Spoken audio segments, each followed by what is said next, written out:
I am so sorry, Tom King. I promise that I'll review a book that I actually like from you one day. At the same time, I can't even blame you for this one. Editorial took your original story away from you, and it turned into something it shouldn't have. Heroes in Crisis could have been great. In fact, it should have been great. Men, women, children, and others, my name is Aaron from Panic in the Discord, giving you a review of Heroes in Crisis by DC Editorial and Dan DiDio. That's right. Tom King's name is attached to this book, but the story that we actually got is but a shadow of what Tom King's original story would have been.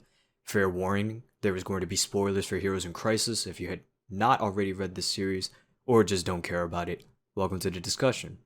Usually, when I read comics, the criteria I'm looking for to judge a quality book is the writing, art, thematic resonance, and its ability to be read on release schedule and in trade. However, this one is especially tough because I'm reviewing a piece of manufactured garbage instead of a well thought out story. The story that Tom King wanted to tell was about a place called Sanctuary, a private rehabilitation center for superheroes where they can go and deal with trauma. The story would follow several heroes' journeys in their time at Sanctuary, trying to get over their PTSD through a series of videotaped confessionals. If that sounds like a pretty cool concept to you, don't worry because this story isn't actually like that at all. Throw pretty much everything I just said straight out the window in favor of a murder mystery. That's right. There has been a massacre at Sanctuary, and Batman, Superman, Wonder Woman, among others, try to hunt down the killer or killers. Prime suspects Booster Gold and Harley Quinn are on the run, trying to prove their innocence, as well as each other's involvement in the act. And it's even worse than it sounds. First of all, this murder mystery angle is so forced and asinine for a narrative that's supposed to be about coping with PTSD. You want to know what's the most ironic part? Dan DiDio making Tom King kill everyone at Sanctuary is almost like conveying the opposite message of what he originally intended. It's almost like they're trying to say that if you opt to go to therapy and try to better yourself, then you're gonna get killed for it. And in fact, you're gonna get killed by someone who couldn't convince himself that there were others that were hurting just as much as he was or worse because the guy who was supposed to bring hope back into the DC universe was so selfish that he believed that no one could understand his trauma. There's going to be more on this later, don't worry. There is just so much wrong with the approach in this story. First of all, it's not even an interesting murder mystery plot because it's so badly paced. We're moving along with the plot as it slowly unfolds for the first two issues.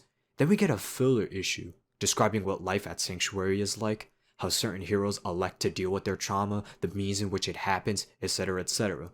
Ironically enough, I'm calling them filler issues because, well, they completely halt the progression of the plot, but they're actually the best issues in this entire story. These little snippets of testimonies and living in Sanctuary is King trying desperately to keep what little of his original story he could fit into this book. Some of these parts, and especially the fifth issue with Superman's speech about not having to be afraid to ask for help, are all beautiful moments. They shine so much in comparison to the rest of the story, and it makes me want this story even more. And thank God for Clayman and Mitch Gerads. This book looks so beautiful. I can sometimes forget how much it sucks. It looks amazing, and I hate that their talents were wasted on such an awful story because Clayman is really good at drawing expressions and emoting within his art, and him basically doing every single video interview in this book was just a perfect fit. It almost feels like if you took the dialogue away from these scenes, you can still kind of figure out what these characters are going through because the art still tells this story. Mitch Gerads having some work on here as well was great. I love his psychedelic style. It's very off-kilter, but nonetheless, very much beautiful. And really, that's where all the positives come to the end. The dialogue is terrible.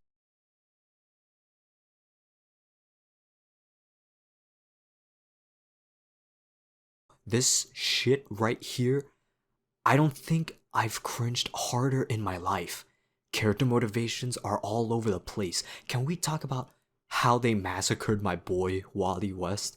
not only by making him the killer, but also setting up the crime scene, going 5 days into the future, killing his future self, bringing that body back into the past so as to not be a suspect, and then messing with Booster and Harley's room so that they saw each other do the killings and would therefore suspect each other. Look, I'm not even super pissed off at Wally killing everyone because at the very least, he didn't do it out of malicious intent.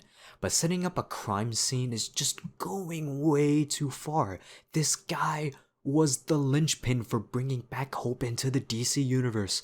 Remember that scene in DC Universe Rebirth #1 with Barry and Wally? Throw it into the fucking river because the hope of DC is now a wallowing, depressed sack of shit sipping over his wife that doesn't remember him and his kids that don't exist anymore.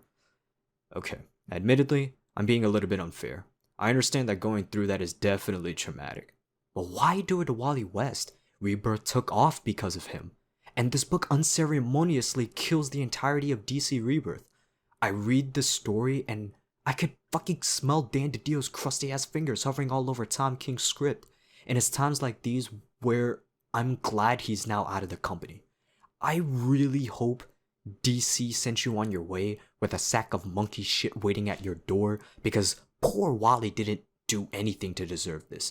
You spit in the face of Wally West, his fans, and Jeff Johns' plans for Rebirth. Once everyone kind of stopped caring about Rebirth, when Doomsday Clock was taking 8 fucking years to release issues, DC just went ahead with doing whatever the hell they wanted.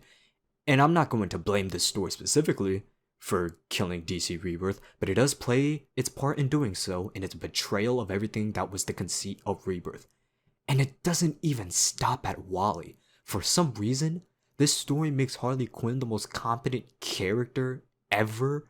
How the fuck did she outsmart Batman, Superman, and Wonder Woman at the same time?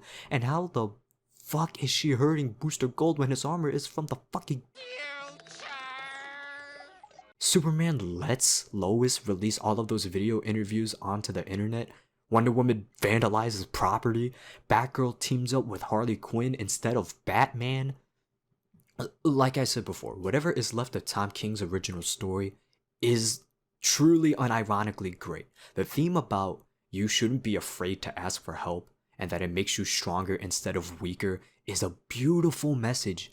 These interviews make sense. The scope of the story didn't need to be big at all. It just needed to be a calm, quiet, self-contained story about people getting the help that they need. Editorial, you just needed to get your crusty ass hands off this book. Tom King is controversial enough anyway for his Batman. I have no doubts that this book would have sold just the way it is. Dan DiDio, if you're watching this, if I ever see you on the street, it's on sight. You don't have DC backing you anymore, so if I see you, I'm gonna fucking claim your cheeks. No pause. I'm gonna violate you in ways that I doubt Jesus would approve of. What? Bro, what are you talking about, man? Okay, I'm getting ahead of myself. Last thing to mention is how does this book read in release schedule and in trade. I mentioned filler issues previously, and that certainly did suck having to read it month by month for the plot to not progress. But like I said, those were some of the best parts of this book. So while it was frustrating from a narrative perspective to read this book over several months, the quieter moments we got were actually really well done. Honestly, I'm a little torn, though I did hate this book nearly all the way through. Same exact feeling I had when I had to reread this in trade for this review. It made me wish those filler issues were longer. Yeah, imagine saying that about fucking Naruto Shippuden. People would look at you like you were Tyrone Biggums. To recap, this book is terrible.